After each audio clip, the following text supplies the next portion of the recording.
Hi everyone, welcome to our dive into the Bible's account of the manna. I think we're going to realize this is more than just about food falling from the sky, although that did happen. When I studied this account closely in my personal study, it showed me things about God that maybe I wouldn't have realized if I had just quickly read through it. So if you're taking the time to watch this video, then I encourage you to really look at the situations you're facing in your life and look at this account through the lens of those situations, or look at those situations through the lens of this account. How does what God did here, or his personality, how does it connect to what you're facing? It might initially seem like there's no connection, but at least ask yourself, does it relate? Is there anything I can learn from this situation that can lift my burden, or help me make a decision, or give me a new perspective? So let's get into it. Here in chapter 16 is when we have the account about the bread from heaven. And this is amazing. I mean, this whole thing, prior to this, we see that God has just turned bitter water into water that they could drink. That was a miracle. But then soon after that, the Israelites complained that they would rather have died in Egypt than be in the wilderness without food. And they kind of sort of glorified the position they were in when they were in Egypt, despite having been slaves. They said, "We sat by the meat pots and ate bread to the full." They're quite bitter. And now you've brought us to this wilderness to kill this whole assembly. That's what they accuse Moses of. And so here's the miracle that we're most familiar with. Then we know what God does. He says, "I'm about to rain bread from heaven." And that in itself is a miracle. And that's the miracle that I commonly thought of when people would bring up the topic of how did God feed the Israelites and why we can believe he can do anything to sustain us. So there it is. I'm about to rain bread from heaven. But actually, there's more to this miracle. There's many miracles within this miracle that can teach us a lot about how God thinks, how he works, and some things we can't identify why he did them, but are extremely interesting. So he says, "I'm about to rain bread from heaven for you, and the people shall go out and gather a day's portion." Now just remember this. They were supposed to gather a day's portion every day, that I may test them, whether they will walk in my law or not.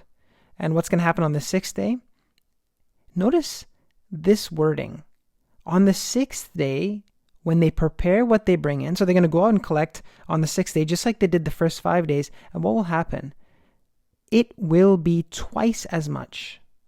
See, it's not saying that necessarily, and certain translations do kind of say it like that, but it says that the end result of them collecting on the sixth day will be twice as much as the other days.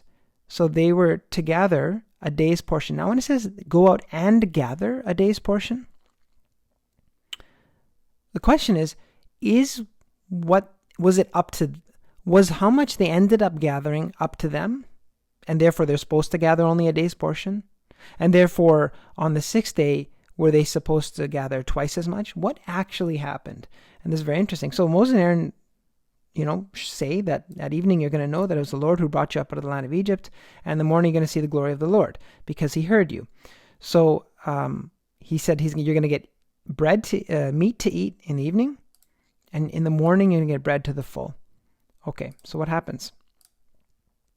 So there it is in verse 13. You can see what happened. In the evening, the quail came up. And in the morning, this dew lay around the camp. And that's the miracle, right? That's the manna. And the dew had gone up. There was on the face of the wilderness a fine flake-like thing, fine as frost on the ground. When the people saw it, they said to him, "What is it?" Okay, so then they named it, "What is it?" So manna means, "What is it?" And they just named it what it was because they didn't know what it was. And Moses identifies it as the promised bread that the Lord has given you to eat. And he said, "Gather it, each one of you, as much as he can eat. You shall each take an omer." So they were told how much they were supposed to take per day, according to the number of the persons that each of you has in his tent. So it was a very organized way that they were supposed to collect. And they did it. But in the process of doing it, look what it says. They gathered some more, some less. Right? So it could have been more eager ones or more sort of ambitious ones gathered more. Others maybe less, either because of ability. We don't know the reason. But the fact is they gathered some more, some less than the omer that they were supposed to gather. But here is the other miracle that happens. He says, but when they measured it with the omer, whoever gathered much, meaning this person who gathered more over here, had nothing left over. And whoever gathered little had no lack. Interesting, this is talked about by, I believe, Paul in the Greek scriptures, this idea of not having a lack and sharing evenly. But there's the other miracle, that regardless of how much was collected, when they went to measure it, it was the same. Think about why God did that. He obviously did that. That was a miracle. What was the end result? Each one of them gathered as much as he could eat. Okay, so that's the next interesting thing. And we can meditate on that. You can meditate on that. I did, what that might mean.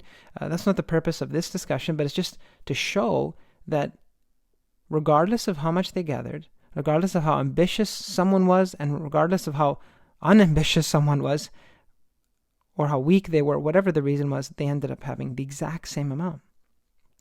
And so the next command was, you're not supposed to leave any of it over till the morning. You need to eat it that day.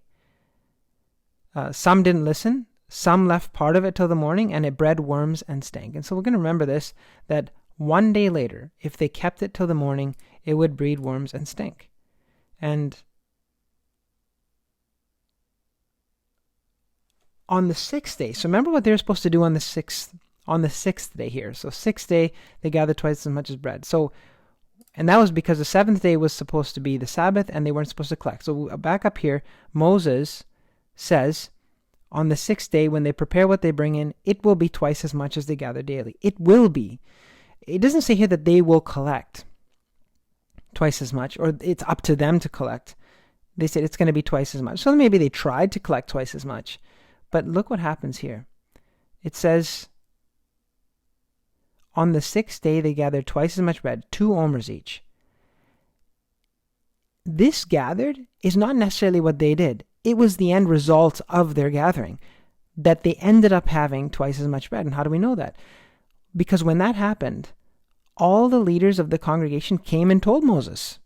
What did they tell him? Well, look, like all the other days when we collected this manna, we ended up with exactly an omer. Regardless of how much someone was collecting, how much more or how much less, we all ended up. But today, we all got exactly 2 omers. Twice as much. Well, there it is, 2 omers each.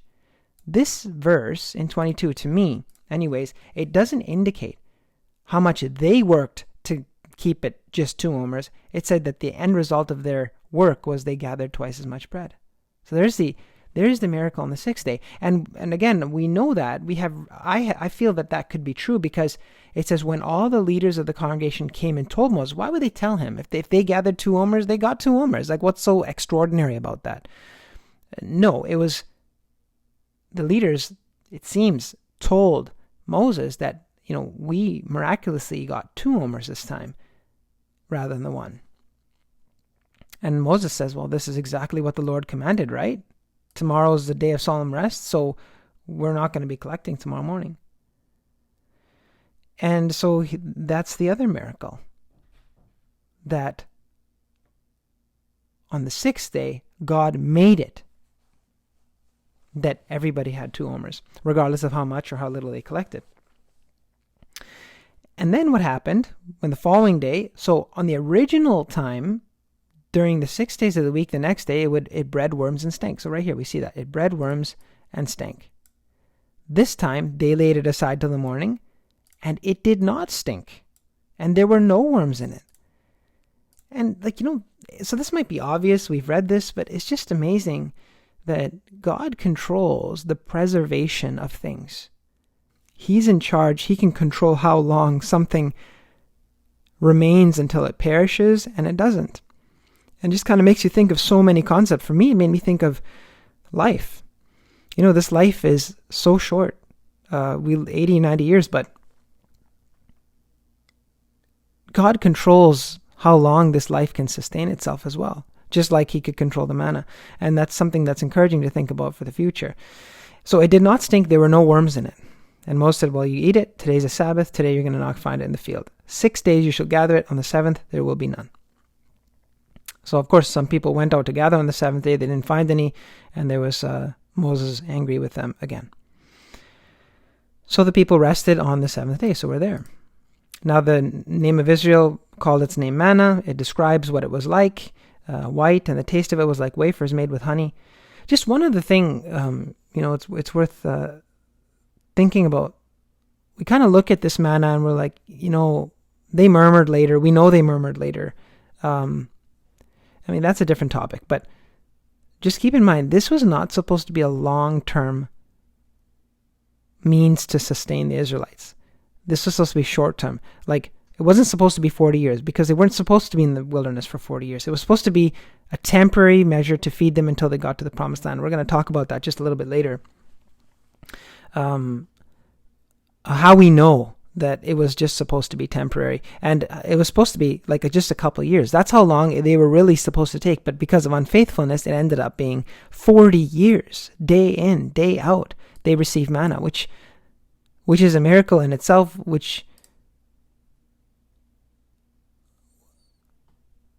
showed that, God continued to sustain them despite their sin with his provision.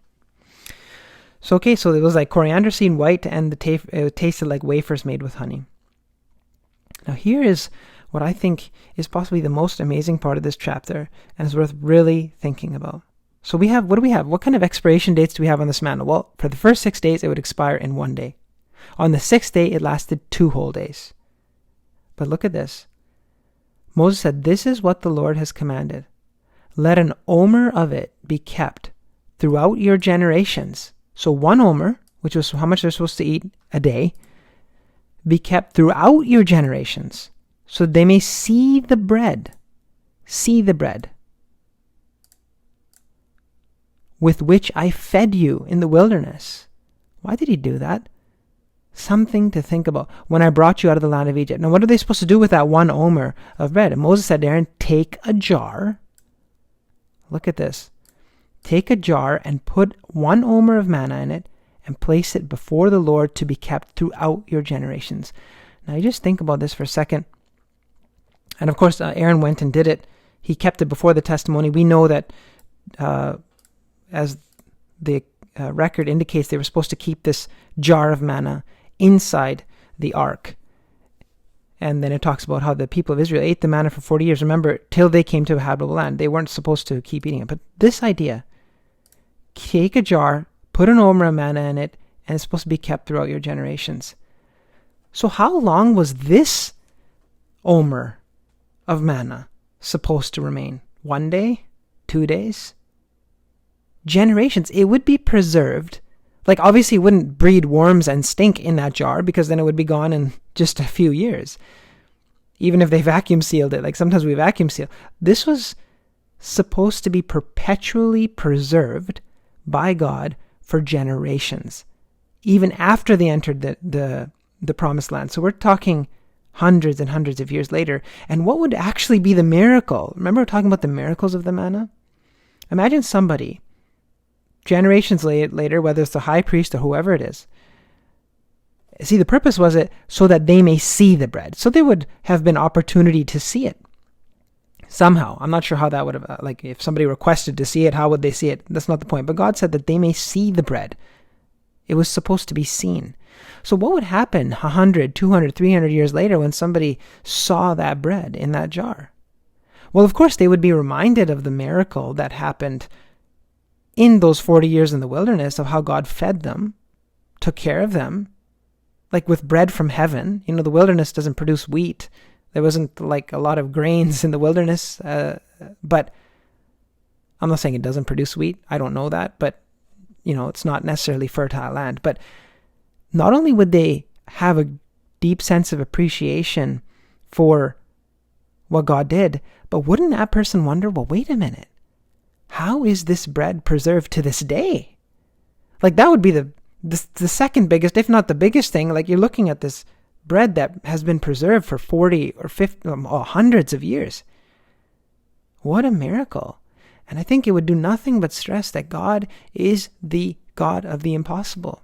That when it comes to food perishing, he controls the outcome. When it comes to humans perishing, how long they live, their lifespan, their preservation, length of life, all that kind of stuff, that God can really do anything. So that would be a miracle to see the bread hundreds of years later, that it was intact and not perished. It didn't breed worms and stink.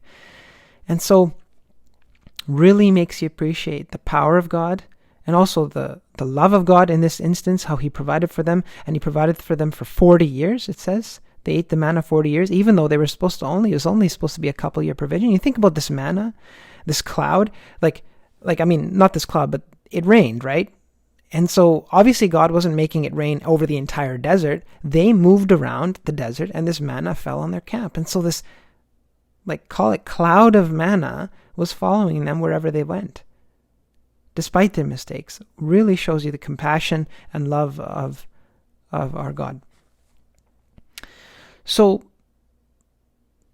here's the final thing we can take away from this, is that this manna was provided for exactly the right duration. The original duration was probably just supposed to be a couple of years. It ended up being 40 because of the unfaithfulness after the 10 spies went to look at the promised land. But look at Joshua 5:12. I have it here. It talks about while the people of Israel were encamped at Gilgal. So now this is just when they enter the promised land, right? They're on the plains of Jericho. That was the first place that they had to war against on the other side of the Jordan River when they entered the promised land. I don't have a map here, but you can see that. The day after the Passover, on that very day, they ate of the produce of the land, unleavened cakes and parched grain. So this is the first time they had grain in the promised land. And what happened?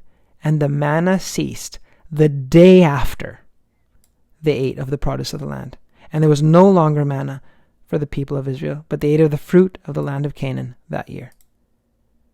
Isn't that just mind-blowing? That something that continued day in, day out for 40 years, it ceased on a day, on the very day that they no longer needed it. What does that mean for my needs? I can't help but think of how God knows exactly what we need, when we need it, and even until when we need it. And this is a miracle in itself, that the manna ceased the day after they ate. It was no longer needed. They arrived at the promised land, and now it just shuts off. Now, of course, that jar would be there for generations. It's unclear how long that jar lasted, but that wasn't God's will. His will was that it be kept for generations. Now, what happened to it after, we don't really know, but that was the intention. Of course, they had it at this point. 40 years later, they still had that jar in the ark. So many things to think about with this manna. It seemed to me like just, manna, he made it rain, and we just remember it. You read it in Bible stories, you grow up learning about it. But when you look at all the various miracles within it, and maybe if they were all meditated, if we were able to meditate on all of them, we learn so many lessons about God. We learn the truth about his personality, and we can rejoice in it.